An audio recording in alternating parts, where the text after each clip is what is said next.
This was my second professional fight. I fought at the Cowboy Stadium in the Canelo Smith card.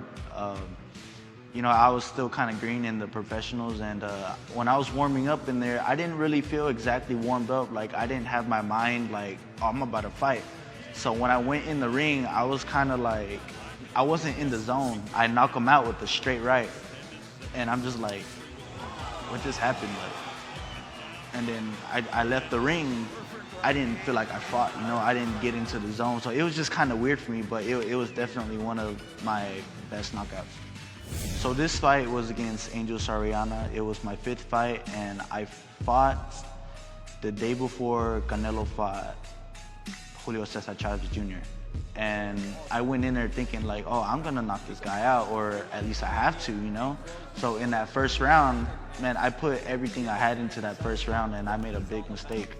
I was tired that 2nd and 3rd round, but this is where I had to use my brain. You know, it's not always bronze, you gotta use your brain sometimes. I set him up with a jab to the body, and I saw that he kind of leaned forward a little bit. I'm like, all right, I'm gonna do it again. I'm gonna come with the uppercut, and it landed. That was the moment people were expecting, and this was definitely one of my hardest fights that I ever had to date.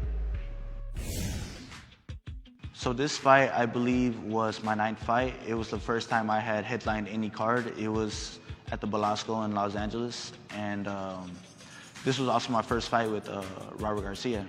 I feel like the way I fought before, you know, my first 8 fights to that fight really changed. I was settled down more, but at the same time, I felt like I was more, how do I say, explosive. Like all of my punches started to matter. nice left hook to the liver, and down goes Salgado. I landed a great body shot, and that's what stopped the fight. And you know what, it was just, I was very happy after that fight. You could see me screaming at the camera after the fight. I don't do that, but I was really happy about that fight. So this was my 3rd fight. I fought in Indio, California, and you know, like I said, I was still green. I was still learning, trying to pace myself a little bit. Earlier in the fight, I had hit a hard jab to his head. I'm like, wow, like that didn't hurt you at all?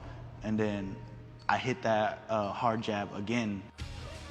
You see the eyes, and there he goes down. And that was a jab that stiff one, huh? Right, it caught Garcia coming straight in. I just dropped him with a jab. Like, I've never done that. I've never even hurt anyone with the jab before, so that was just very, very new. And I started to realize maybe like I have a little bit of power on me.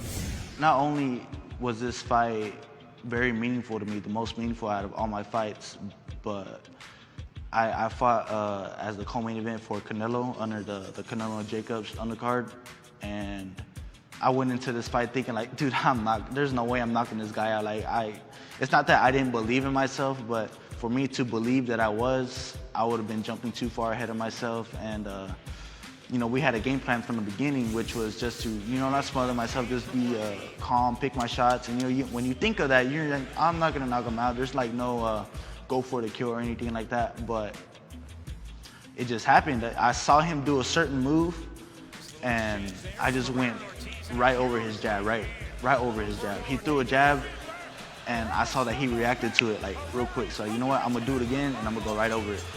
And I did, and that's what hurt him the first time. And then I pretty much did the same thing for the knockout. Just swinging away and connecting cleanly, and Herrera down and out. That is it. A ferocious right hand just knocked out Mauricio Herrera. This fight means so much to me. It really shot up my career.